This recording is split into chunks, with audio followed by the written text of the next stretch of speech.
Hello, my name is Jonathan Humphries. I'm head of the International Hotel Development, Asset Management and Finance Specializations at the Glion Institute of Higher Education.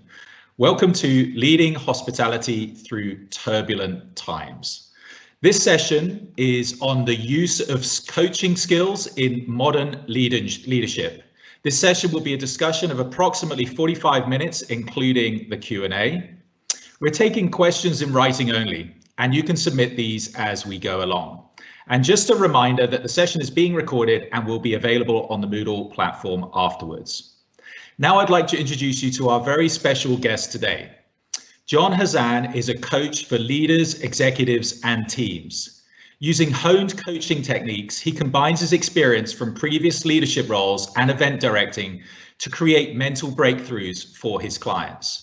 He has been an officer in the British Army leading tank regiments and has been an event director for some of the world's leading event companies for events such as the Invictus Games in the UK, the Abu Dhabi Triathlon and Tough Mudder in Dubai. So without further ado, I will now hand over to Mr. John Hazan. Morning, John. Thank you for having me on today. If I start off that very kind introduction with just putting some of those experiences into the context of today's discussion, the use of coaching in modern leadership. I'm very fortunate to have been exposed to a number of different leadership styles, as this slide shows and as John highlighted through my career. It started with my military career. So I attended Sandhurst, Royal Military Academy of Sandhurst, for a year straight after university, and then joined a tank regiment serving in Germany, Canada, Australia, amongst other places for 5 years. And that really exposed me to what I called here the military or dominant style of leadership. Obviously, after a year of leadership training at Sandhurst, you come and join a regiment with a perception of what it is to be a leader within a military sphere. Quite dominant, quite leader oriented, decision making under critical and pressured circumstances, very time precious style of leadership. Having completed my service with the military, I then moved into the events management sphere, starting in a company that developed teams for corporate teams around the world. It was an amazing few years. We designed and delivered events in Europe, Asia, and America, bringing corporate teams together and testing them physically, mentally, and strategically with a view to building stronger, resilient, and closer teams. That was a fascinating fusion of the military style of leadership within a corporate context. After that, I moved into the sports management sphere. As this slide shows, one of perhaps my largest events that I've been a part of was the Invictus Games. And as it says here, that introduced me to another style of leadership, what I've called here the inspirational style of leadership. Lots of people found it easier in many ways to associate with this style of leadership than a military style. We all, or many people rather, follow sports, are inspired by their sporting heroes, the athletes, and in turn, athletes impart their knowledge and leadership styles to us. A good example is Sir Clive Woodward, who has published books and now has a business training other businesses on inspirational leadership. So again, a more perhaps approachable, accessible style of leadership, but still very much aspirational, learning from their experiences, almost a form of mentoring in their style of leadership. More recently, I've moved into the world of executive coaching. As a qualified coach, I deal within that corporate sphere, working with clients on different levels of the management structure on all sorts of different topics. But most importantly, it's introduced me to another style of leadership, and perhaps, and we're obviously going to dwell on this more today, more pertinent to today's world.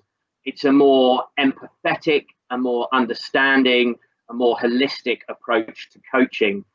Certainly when I compare it to my military days, it's quite a journey. And I think I'm hoping to impart some of that today, this incredible journey I've had experiencing these different styles of leadership, with some incredible results along the way.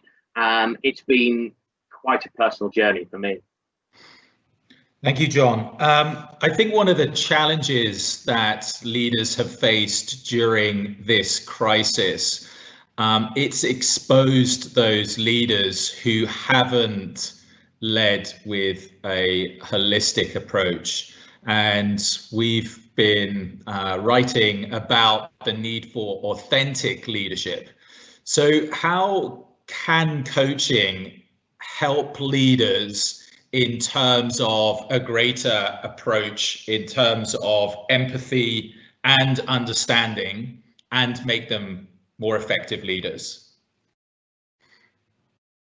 Yeah, it is a fascinating time, and people keep using the word unprecedented, but it really has thrown up challenges for modern leaders that even I would say previous leaders may not have come across. I wanted to answer that question against the context of the changing leadership landscape. And as this slide shows, we are today in a very different environment than perhaps the 1980s. As society has changed, so workplace has changed and the workforce has changed. The 1980s that you and I grew up in, John, very different attitudes to gender, to race, to career, to the corporate structure. If you think back about the inspirational models for leadership in the 80s, it was far closer to the military style of leadership. Big, bold decision making in a time of growth and emerging technologies and globalization. As that changed, we talked a moment ago about emerging technologies, so late 90s, early 2000s, the dot-com boom changed leadership styles again as the structure of businesses changed. We had the boom of Microsoft and the boom of technology shattering the preconceived ideas of business structure, and with it a younger style of leadership. Leaders are more open to ideas, more collaborative, very fast moving, as the dot-com period showed. Here today, gone tomorrow, a time of innovation, which has moved through into today's environment. And this slide shows or hints at a globalized community within that leadership context. And that's driven by trade, by media, by the generation who find themselves now leading far more multicultural, far more exposed to different cultures, different attitudes, and a different environment. So yes, as you say, John, the importance to be more holistic is in part a result of where we find ourselves now as a society. Leadership moves in step, in some cases, with the mores of society, the needs of society. For example, we hear a lot about EQ, the emotional quotient, or emotional intelligence, and the importance of that in today's leadership, which probably wasn't a topic in the 1980s, is far more prescient today. Okay, John, could you tell us a bit more about how that actually relates in the workplace for leaders? Sure. It's obviously important. As this slide shows, we've got four definitions, or four captures there for it: EI, EL, EQ, EIQ. As this definition describes or goes on to describe, it is essentially emotional intelligence. It's the ability to recognize not only your own emotions, but those of others in your team and in your workplace. If we start perhaps with the basic understanding that a good leader will create trust, engagement, and understanding within their team, then EQ and in turn coaching is, I think, an incredibly valuable tool towards achieving that. And it starts here. It starts with the ability of that individual in a leadership or management role being able to empathize.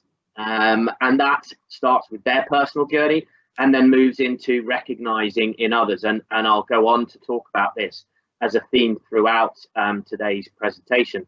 I think it's really important, and this is a seismic shift from the military to the holistic approach today, to be more understanding, to be more empathetic, to lead more collaboratively, and to try, and it's not easy, to try and understand the behaviors of your team in order to achieve these goals. So personally, I put EQ down as a foundation for that coaching style of leadership. Important to use that as a foundation for building better teams, more resilient teams. Just I suppose a quick note, I'm using leaders and managers alternatively. I think they are very different. We know that leaders and managers are different terms, different roles, but in the context of today's conversation, coaching skills can be used by both. So I'm going to switch between the two, but essentially I see them as applying to both. Okay, thank you, John. Maybe you could also just focus on also how these particular this particular approach can be used in the modern workplace, how coaching can be used, the importance of things like trust, the importance of things like creating engagement, also the importance of things around the performance that's connected with the overall well-being and mental health that comes from a coaching approach. Yeah, it's a great question, and I personally believe that what starts with building a resilient, close-knit team also delivers a far higher level of productivity, mental health, well-being, and engagement. All terms that are very on zeitgeist today. We hear a lot about the importance of resilience, the importance of engaged skills, and coaching, I believe, is certainly the starting point to achieving that. If we start by looking at, okay, well, what is the role of a leader? Boiled down, the leader has to apply clear goals. It's important that his or her team understands what they're trying to achieve, and in a management role, understanding the individual's situation, so a member of your team's situation, clearing obstacles from their path, so developing them, and then reviewing their progress are all critical skills for a leader in the modern workplace. What I've done here is shown, firstly, how a coaching style is applied, and then we'll talk about the key coaching skills. There are 4 levels of coaching development. They're not in order here. One does not preclude the other. Skills is where you can apply your coaching methodology to improve an individual's or even a team's skills. It might be public speaking, for example. A member of your team wants to improve their public speaking skills. You can coach them through that process. Performance can focus as much on a team as an individual. So coaching to bring out an improved level of performance with that team. Again, certainly it's an art form to bring out the best of that team. But again, by using the skills, which we'll talk about in a moment, you can develop that team to improve its performance. Developmental here refers to the improvement of an individual. Maybe they want to build towards management skills. They might be junior managers, they might be your rising star in the team. You recognize potential, coaching them or mentoring them, and we'll talk about mentoring in just a moment. That can help bring out the best in that individual. Really strong mentoring or coaching relationship will bring out that best of the best in that person, and then it comes back to that engagement, that positive strength and performance that we hope to achieve in our team. Transformational is something that we see a lot of as coaches, clients coming to us looking to transform their lives. Sounds a little melodramatic, but it's it can apply to life coaching or executive coaching. So this is very much a focus, client-coach relationship focused on their movement from one job to another, looking for balance. We hear an awful lot about work-life balance, and whatever your attitude to that is, seeking balance, process, and fulfillment in your life is incredibly important. And a coach will help you do that and will guide you through that process. So you can see there different levels that apply both in life and in the workplace. Coaching skills. Here are the 4 core coaching skills. Some of them will be instantly recognizable. I mean, who doesn't listen or question in life? We do it without thinking. And certainly when I started training as a coach, I realized I really did do it without thinking. Coaching forces you to think far more about the use of these seemingly basic skills. Again, they're in no order of importance. However, listening is mission critical to a coach. There are 3 levels of listening. Who knew? There are 3 levels of listening. We, on a day-to-day basis, will often exist in level 1, which is the autobiographical level. You might be talking to a friend or a colleague, but what they're saying is instantly being translated by you into personal experience, personal response. You're not truly listening to what they're saying. There's a wonderful phrase, are you really listening or are you waiting to speak? And in some cases, you might just be dying to impart this knowledge or experience to the person you're talking to. You're not really listening to what they're saying. Second phase of listening, or second level of listening, is the client level, where you are actually listening on a far more engaged level to what they're saying. You're absorbing what they're saying without thinking about a response from your own personal perspective. But the third level is perhaps the most dynamic and certainly the most challenging level, which is the environmental level of listening. So at this stage, you're not just listening to what they're saying, you're listening to how they say it. You're listening to the words they use. You're listening to their body language or observing their body language. What are they doing with their hands? What are they doing with their gestures? All of that can translate into a more meaningful discussion of their questions and of their conversation. Questioning, again, we do this all the time, but perhaps we can apply questioning both in the workplace and in life in a more targeted and positive manner. So, for example, using open questions. Open questions are those that don't end with a simple yes or no. It's the how do you do this? The what do you think about this question? How might you approach it? So trying to avoid that yes or no answer. Perhaps it's easy to say forcing a more detailed response from your client or from your colleague. Also, avoiding challenging questions where necessary. Not always applicable, but sometimes why? The why question can be seen as quite a challenging question. It can immediately put someone on the back foot, on a more defensive stance. Why did you want to do that? Why on earth did you choose that solution over another solution? Is a more challenging question than what made you arrive at that conclusion, or how did you approach that challenge? So we try and avoid the use of why. Not always. Sometimes a why question can be the right one to ask, but twinned with perhaps a pause to allow them to reflect and answer it in their own way. Reflecting is an interesting use, perhaps not so widely used in everyday conversation. It's listening to what your client or colleague is saying and picking up on that one, what you perceive to be key word, and reflecting it back on them. So an example of this might be, I find Monday mornings incredibly stressful. Stressful. Tell me more about that.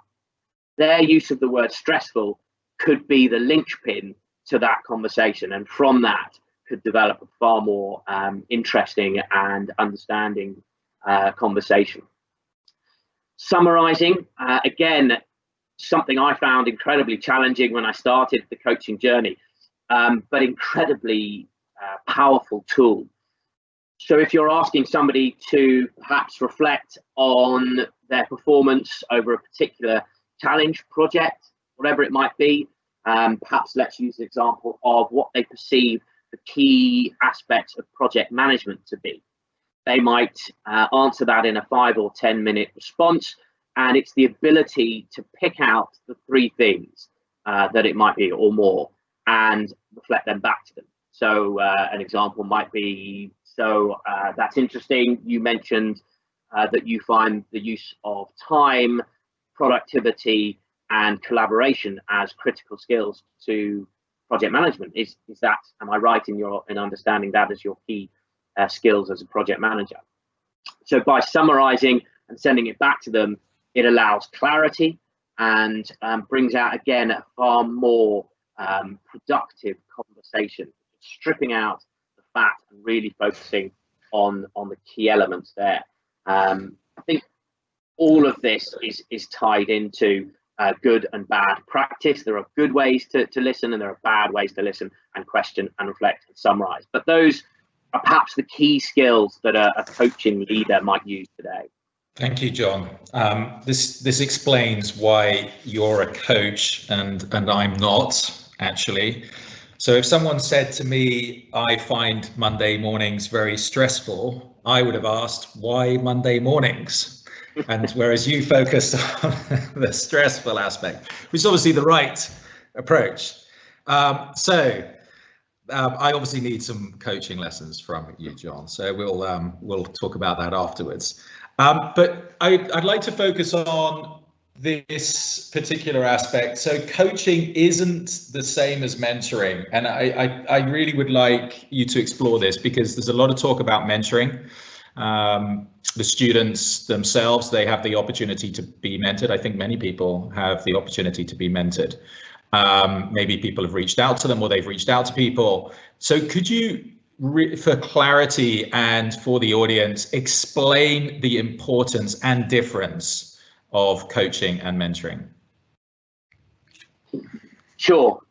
They are, I mean, let's start by saying they are both tools, or management tools, I should say, that optimize people's potential and performance. They're both critical tools in doing that, but they approach it in different ways. As you say, John, lots of organizations have adopted mentoring programs, and they form a cornerstone of that development of the staff, employees within their organization. I think perhaps the critical difference between mentoring and coaching, mentoring tends to be a one-way process. So a mentee is often a junior member of the organization going to their mentor, who again tends to be the more senior rank of within that organization. Perhaps it's a C-suite member of the organization, who for their experience, their knowledge, their ability, are chosen as mentors to guide the mentee through their journey, through their learning and development journey. So the mentee goes to them with questions and seeks solutions. The coaching relationship, however, is what we call coactive. There is no assumed knowledge. A coach doesn't have to be in the same industry sector, certainly it doesn't have to be in the same organization. They don't need to have that background knowledge that a mentor does, because the relationship between a coach and the client is coactive. By that I mean it's the coachee, or the client, that sets the agenda. They're the one who chooses the topic to discuss, either each session or throughout the program, and they own that process. What does owning the process mean? That means that they're working with their coach to find a solution, to remove the obstacles, to provide clarity in their own way. And this for me is the beautiful thing about coaching. I love this.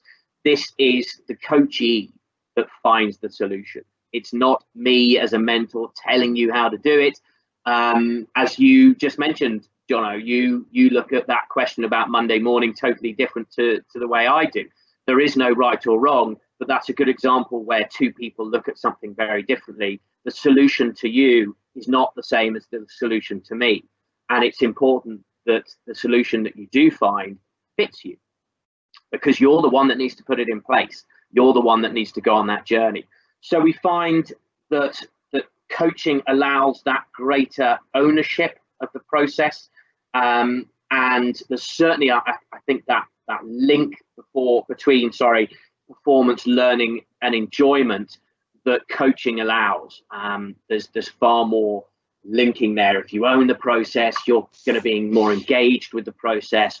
Hopefully you will enjoy that journey, that process, and that will lead in turn to increased performances, changes in behavior. Wonderful. Thank you, John. I think it would be helpful to know when it is actually appropriate to use coaching, and also when it's not appropriate to use coaching. During this crisis, there may have been leaders who are more adept at this coaching style, but may have chosen not to use this particular style. And vice versa, there may have been leaders who are more adept at a more dominant or directional style and opted to use coaching during parts of this crisis. Could you maybe explain when it is appropriate and when it's not appropriate to use coaching? Absolutely. And I think it is important. I don't sit here and say that the coaching style of leadership is the only style of leadership or the best style of leadership. I'll come on to the importance of authentic leadership at the end. But I think, yeah, certainly there are times, and in my experience through both the military and working on major events, there are times when a coaching approach is not the right approach. So let me start perhaps by saying when not to use it, and then as this slide shows, bring out places where it might be more appropriate. Again, you mentioned the current pandemic and the force of that on the business environment and the pressures on leaders today to deal with that. I think if you're dealing with time critical decisions, coaching is not the way to go. Coaching is very collaborative. It's very time consuming. It's a process of change that doesn't happen overnight. It's a journey. That sounds a bit hackneyed to say that, but it really is a journey between two people or a team.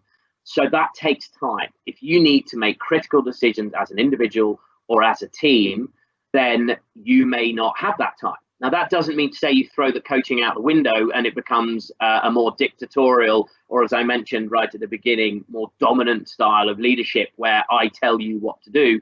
That again might not be appropriate to the team you have around you. So the use of collaborative techniques are still critical. And again, we've seen that. I think a good example, Arne Sorensen from Marriott, CEO of Marriott, used a wonderful means at the beginning of this crisis to show that. He demonstrated to his team the importance of time critical decision making, and he laid out his agenda, he laid out the plan, he talked about the impact of this current crisis on the business in clear, certain terms, but he also did it in a very empathetic manner.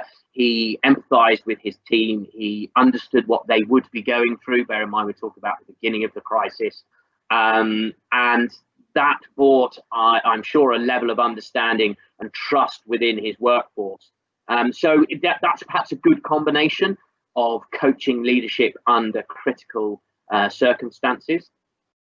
Moving into what I've seen here as formal and informal manners or situations where you might apply coaching. Looking at the formal ones first, profiling. So as this image on the bottom left-hand corner of the slide shows, that's MBTI, the Myers-Briggs theory that is very popular to profile teams within organizations currently. And that allows managers and leaders to see the composition of their teams by profiling those individuals within it. And then you can work out as a team how you're going to work together. Where are your strengths? Where are my weaknesses? How do I work with you? It's a powerful tool, but it also needs to be applied correctly. It needs to be reviewed. I've seen lots of organizations turn to it, but very few organizations correctly apply it and stick with it and review it. But that is one use of coaching style. Interviews and appraisals.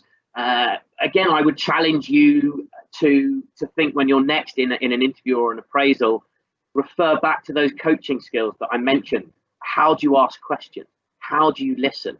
Really important when you're in a recruitment role and you are the interviewer, to ask the right questions. So many people in that circumstances don't ask the right questions or don't know what to do with the answers. So consider those question and listening skills when in that more formal environment of an interview or a year-end appraisal with a colleague, giving or receiving. Mentoring, as we've said, is absolutely a formal approach using coaching skills, as we determined earlier. It's not the same as coaching, but certainly there's an overlap of skills where a mentor-mentee relationship can be developed in a more formal environment. Informally, you can apply coaching in meetings. Again, I challenge you in the next team meeting you have, or a one-to-one. Think through those questioning skills. Think through those listening, the reflecting, summarising. Moving on to your client-supplier relationships. When you're next in a room with a third party, or as a leader, you are leading a meeting, the summarising skill can be incredibly valuable. When a third party responds to a pitch or a tender, you could distill their response to 3 or 4 critical aspects, flick it back to them, see what they say, and suddenly you'll have that more powerful, productive meeting. And I've started to use it in my events management world to great effect, and I'm certainly seeing results in the power of my relationship with those I work with, both as part of my team or as third parties that I work with. Then perhaps the most enjoyable aspect of it, the team development. And this picture in the top right comes from an event that I delivered with some colleagues in Hong Kong. Was the Hong Kong Challenge, and here we see one team. So you can see a team of 4 crouched over a map at night. They've come together. You can see in the background more teams. They were one of about 60 to 70 teams taking part in this event, where they were thrown together as a team, different skills, different strengths, and they had to work out, as I mentioned earlier, through the use of physical, mental, and strategic skills, the solution to the challenges we set them. It's great fun, it's incredibly challenging, and most importantly, out of it builds better teams. And we hear a lot about team development, team networking. You know what? It can be done in the pub. Go to the pub and have a drink with your friends, and that can build stronger teams. I used to do a lot of that with my teams in the army when I would find myself as the leader of a new team, breaking down some barriers, just understanding what these people are about outside of a work environment builds stronger relationships when you come back into the workplace. So yeah, really important to look at it in both a formal and informal context. Great, thanks, John. I guess it's about sharing experiences as well, so that creates a greater bond. Is it fair to say that you mentioned when coaching isn't appropriate, when it's really time constrained? So therefore, coaching as an approach it's an opportunity when you do have time to build up the people around you through this coaching style, so that when you are in a crisis, they're already hopefully in a position where they have been coached, so that they are in a better position to be able to respond to the situation, rather than waiting to a crisis to actually start trying to coach someone. Yeah, absolutely. Yeah, it's a great point. I think we understand that a coaching relationship is a long-term relationship, and as you mentioned, if it starts at the beginning of that relationship, it can build very strong foundations within that one-on-one relationship or a team environment. That means that when the crisis occurs, you've got that strong, resilient team. You understand the strengths and weaknesses within your team, and you apply it to that crisis. I think, however, the use of coaching skills is not time critical. You can use that anywhere. You can use that in your response to a time critical topic, problem, question, crisis, call it what you will. How you listen and question your team in that crisis is just as critical, but it's perhaps not what we refer to as a coaching relationship. That is a coaching discussion, perhaps. Okay, wonderful. Thanks, John. We're just going to pause for a question here. So the question is, how can I use coaching skills in everyday life? How is this potentially applicable? Maybe you can give a couple of examples for the audience. Sure. I suppose the easiest way to answer it is that the skills that I mentioned, those 4 key skills, can be applied anywhere.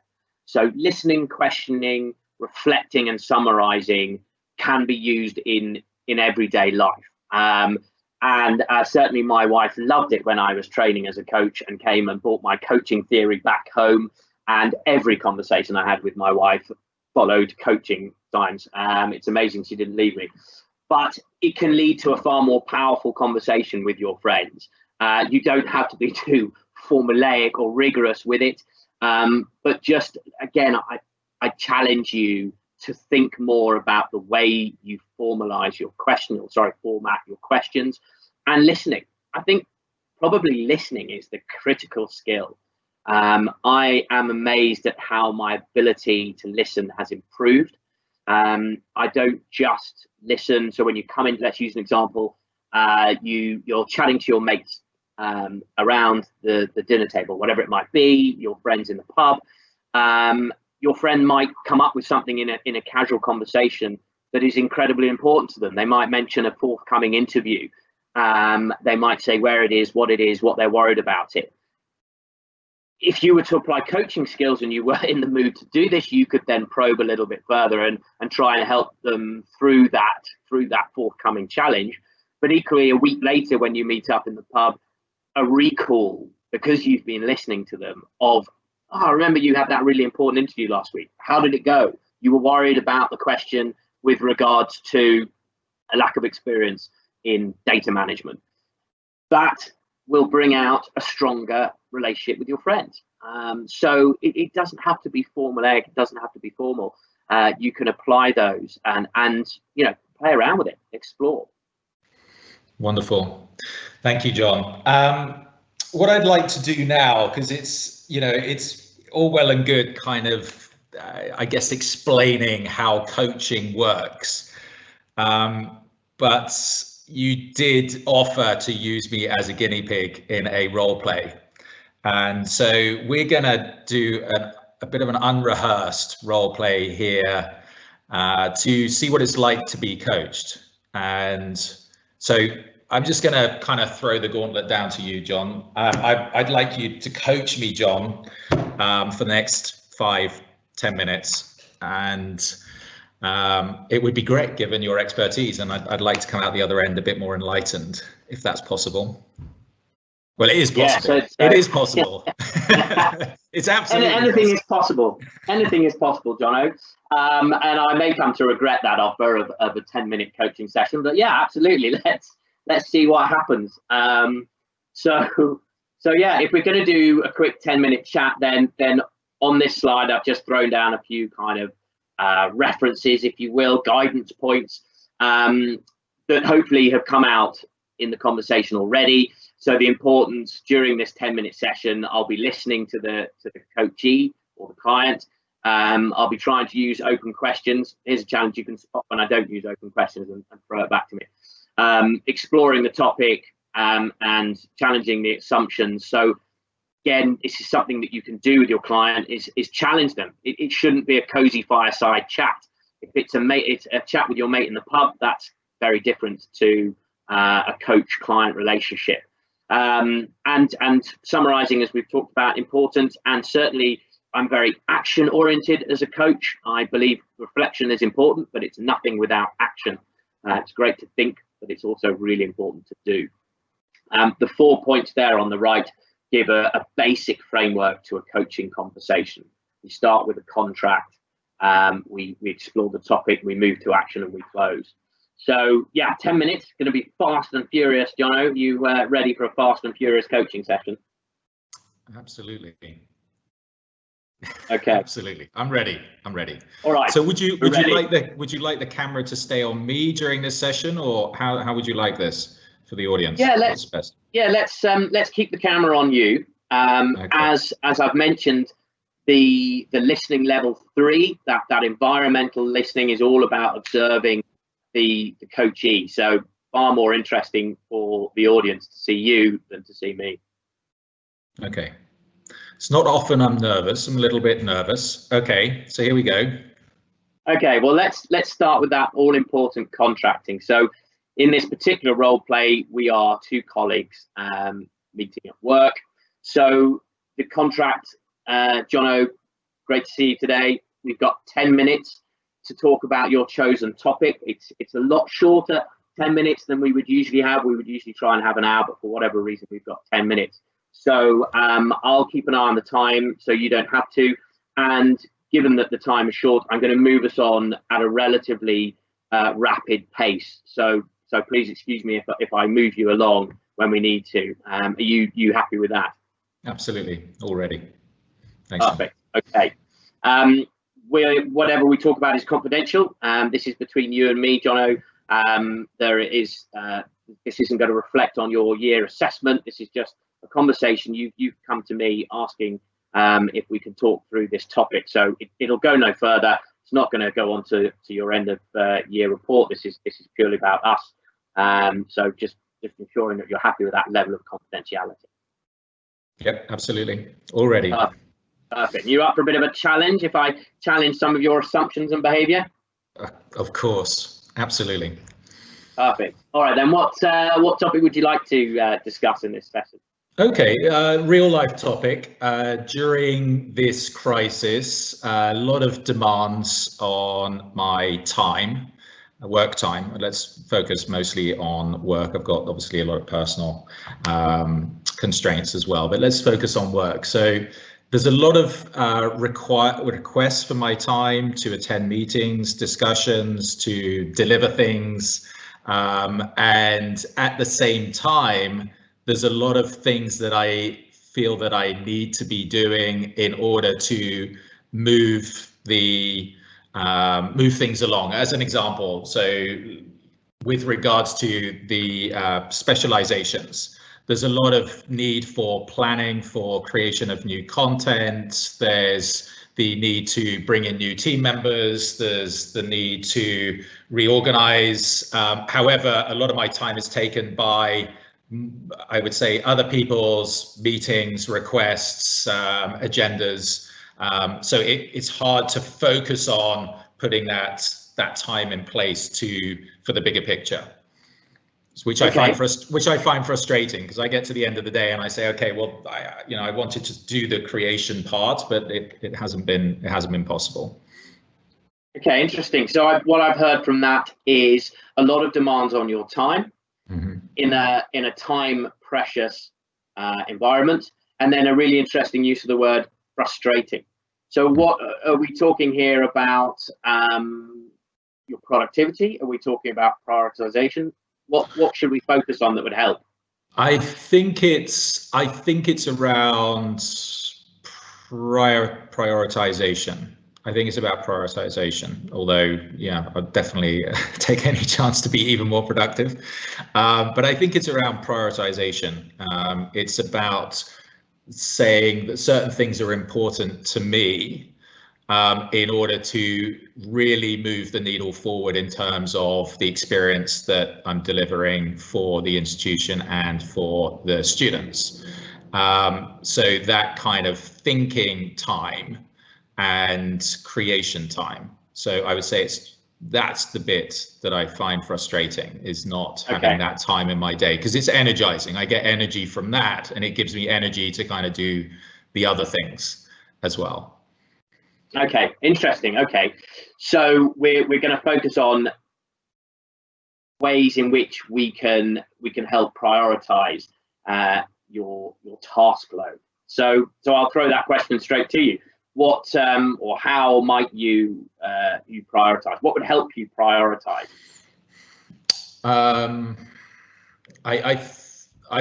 think obviously scheduling would be a good start.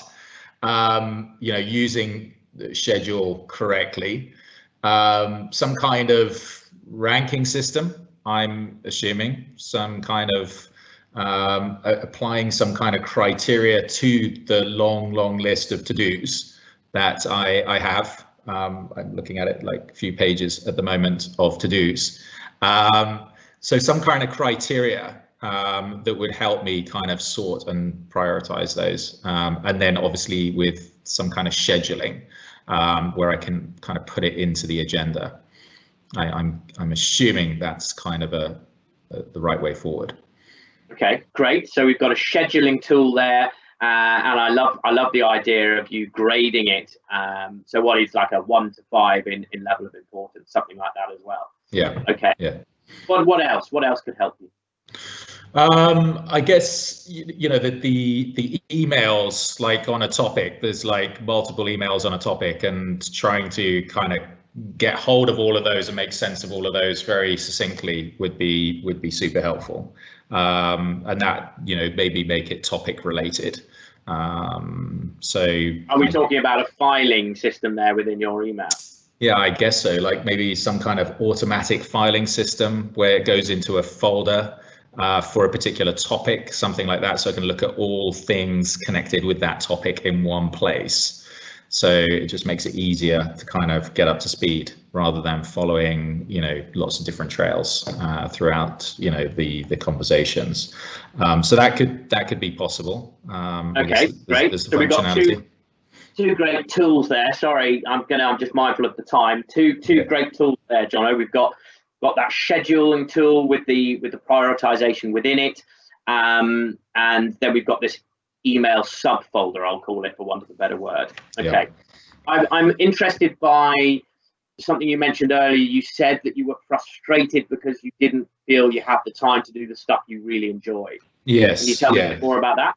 Well, yeah, that stuff, I mean, it's basically the creative thinking time, right? So how to completely relook at the course, how to bring in new elements, as I mentioned, the new team, all of these kind of things. So that's kind of the creative part that I get energy from. But when I look at the end of the day, I realize that I haven't done any of that because it's been occupied by all these other things that are on the to-do list, schedules of calls, video calls, whatever it might be, meetings, etc., etc. So I guess, trying to schedule that time for myself into the diary is critical beforehand. And make sure it's in there, even if it's some kind of block that I allocate, so that I can prioritize that first and then schedule things around it. Okay, that's great to hear. I think, I'm going to challenge you on this one, John. I'm going to say, if it's important to you, why? And here's the use of the why question. I'm going to challenge you. Why haven't you made time for it? If it's that important to you, what's stopping you carving out that time currently? Yeah, I think because actually it's really enjoyable to do. And then, there's this kind of guilty kind of pleasure that I get from kind of getting the energy. Maybe during this crisis, I didn't feel I was entitled to be doing that. So, focusing on all the other urgent stuff that needed to be done. So yeah, I guess I just need to kind of award myself that time and that kind of pleasure to do that creative work. So that it gives me energy for other things. But yeah, I'd say a kind of guilty feeling that because it's fun, it doesn't seem like work, right? So that's why I tend not to schedule it, because it doesn't feel like work, but actually, obviously, it is, because it does move the needle forward, and that's the really important stuff that changes the game. So yeah, I would say that for me, I think would make it a dramatic shift. That's a really interesting comment, and I'm gonna fixate on the word guilty. I certainly don't want to explore your pleasures. We don't have time for that. But I would suggest, sadly, we don't have time to explore it, but I would probably latch onto that and explore your attitude towards guilty. And you've explained it very clearly there, and I would perhaps challenge you to look at that in your own time and think, well, why am I considering this a guilty pleasure? This is business development. This is creative thinking. This is who I am. This is important to me. Why do I feel guilty about doing this? But But I love that we've got a third action there then to add to that list. You're going to carve out time for these creative activities. So as we move into the last kind of 2 minutes of this session, this rapid fire session, Jono, let's have a look at those actions. So there's 3 actions there to take. You talked about your scheduling tool with prioritization. You talked about your email subfolders, and we've added a third, which is looking at your diary and carving out time. I love that. Carve out time for that creative process. So a great coaching tool on a scale of 1 to 10, where 1 is, thanks, John, I'm not even remotely interested in doing any of those actions. To 10, the moment this call is over, I am going to go and design a scheduling tool. Where are you on that list of actions? Absolutely activated. So I'm gonna definitely do the prioritization and scheduling. Definitely carve out the time for the creativity, and I'm going to try and find another solution for this email. Let's call it a massive inbox, and with the subfolders. So yeah, on a scale of 1 to 10, I'm definitely, and I've also got that little exploration. So I'm going to put it at 9.5 because I've still got some other stuff to do on top. So thank you very much, John. And no, a very strong 9.5. I love it, Jono. Well done, really strong. Now, in this relationship, I would bring this to a close. I would thank you for your time, and I think this is important. I would put some time in to review this with you. I would say, okay, fabulous, go away. What do we feel confident with? Meeting again in 3 weeks' time, see how you're getting on with those actions. As a coach, you try and meet your clients quite regularly, and you'd pick up on that action. But yeah, a rapid fire session, Jono, but very interesting nonetheless. Thank you very much, John. Over to you. Yeah, I suppose just in closing, I think it's a challenge. I think being a coach as a leader is a challenge. I think having come to it myself and thinking I knew everything there was to know about coaching, I had a rude awakening and realized how little I actually applied those coaching skills as a leader. So I sought training and guidance from my coaching body, and came out with a qualification. Certainly you don't need to do that yourselves, but there are on this slide a couple of bodies that can help if you're interested in furthering your learning, or going down that skills route, that qualification route. Then the EMCC in Europe, or the ICF, which is global kind of governing body, if you will, are great places to start. Equally, if anybody ever wants to ask me about how they can further their coaching, I'd really be happy to answer any questions or help you where I can. I mentioned it earlier, the importance of your personal leadership style. You're part of an incredible learning process. I think it's amazing what you guys are putting together. The basis of understanding is being broadened. You're being introduced to so many different leadership aspects. I would encourage you to find your personal leadership style. It's only truly authentic if it's true to you. That doesn't say it doesn't develop, and you can use coaching as lot or as little as you like, but find your own path, enjoy the journey, and I have no doubt you will build some incredibly strong relationships and fulfilled, engaged teams await. So good luck and enjoy the journey. Thank you very much, John, for a wonderful session today and for putting me under the spotlight. That was thoroughly enjoyable and enlightening, I hasten to add. So thank you very much. I think brilliant in terms of, if there's anything to take away from this session, it's around the 3 levels of listening. If people really want a snapshot, something that they can start acting on immediately, the 3 levels of listening, the open questioning, the reflecting, and the summarizing. So take it away from today and it'll change your life. Thank you very much. Thanks, John. Thanks, John. Thanks, everybody. Thanks, everybody online.